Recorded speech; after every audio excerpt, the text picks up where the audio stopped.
राज्यभर कर्मचारी शिक्षकांचे धरणे आंदोलन. वर्षभरापासून अद्याप ठोस निर्णय न झाल्याने नाराजी.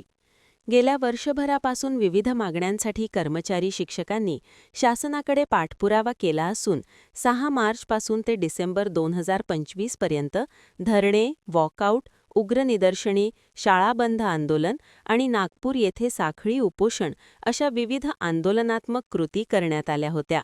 साखळी उपोषणावेळी शासनाकडून चर्चेचे आश्वासन देण्यात आले होते, मात्र अद्याप ठोस निर्णय न झाल्याने कर्मचाऱ्यांमध्ये नाराजी व्यक्त होत आहे.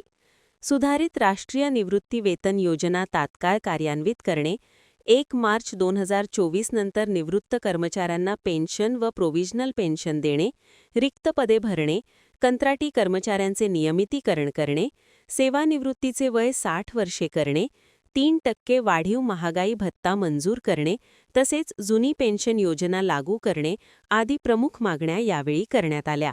उतरतो असे एकंदरीत चित्र आपण पाहत असतो.